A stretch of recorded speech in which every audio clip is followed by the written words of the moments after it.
Okay, everybody, last week I was telling you about all the problems you might have with vacant properties and the things you might find in them. This week I'm going to talk about some crazy, creepy things that have been found in some homes.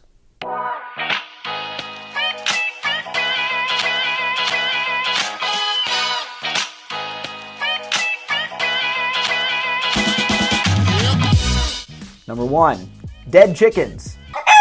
It's probably not what you're thinking. Unfortunately, there was a family in Pennsylvania that bought a house that was about 200 years old. They decided they wanted to do some remodeling and open up some walls, and they found the carcasses of hundreds of dead chickens. Apparently, back in the day, this was some sort of Dutch magic or some kind of spell that was used to ward off evil spirits. So not only was it kind of frightening and disgusting, but it also ended up being super expensive, and they had to spend about $20,000 to get those dead chicken carcasses removed. Number 2, graves. 13 of them to be exact. Now, the person who bought this house actually was told ahead of time that there were some graves on the property.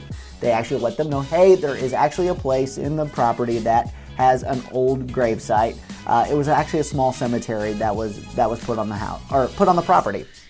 What they didn't know is so close to the house that when they went to go and dig posts for a deck, they unfortunately found all the gravestones, including the graves of the people who were buried in the house. And yes, that took a lot of work to get that stuff moved before they could build their deck. Number 3, lots of ammo. Like crazy amounts of ammo. Like thousands of bullets, defused grenades, and billions of pennies that they thought they might be thinking they could melt down and make more bullets out of. Apparently, this property was previously owned by somebody prepping for the zombie apocalypse because they had an arsenal ready to go hidden at this home. Number 4, Archaeological Wonders. A father and his son were walking their property one day when they were coming down to go pick blueberries by a creek they owned. They found something that was round and white, kind of sticking out of the ground, so they wanted to try to unearth it to see what it was.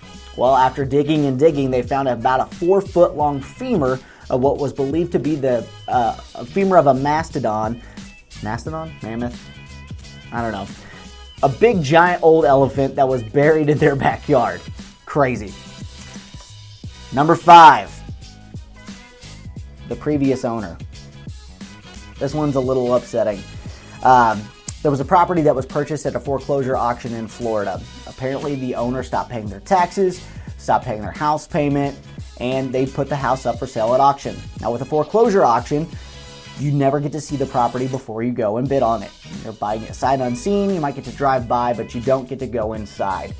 And unfortunately, when the guy bought the house and took possession, he found out exactly why the owner stopped making their payments. Because he found the corpse of the previous owner still inside the house. Number 6, a medieval well. There was a property in England, and the owner always wondered why the floor dipped in his living room. So he decided for some reason that he was going to tear out the floor and start digging. Finally, he unearthed a 33-foot deep well that had been there since the medieval ages. And they kind of know this because of the fact that they found an old sword that had been thrown down there at some point in time. Number 7, a used body bag. How do you know it's used, you might ask? Because unfortunately there was a tag that had been placed on a body at some point in time that said unknown male. Now, there was actually a funeral home directly across the street from this property, but the director and everyone who worked there insisted that that was not the brand or type of body bags that they used at their property. Yeah, so thanks for checking out this episode of some crazy, creepy things that have been found in houses. I always love hearing about some of the horror stories that people have had through their real estate transactions because, I try to make deals as smooth and stress-free as possible. So I'm glad to hear about these crazy things that happen to other people and not my clients.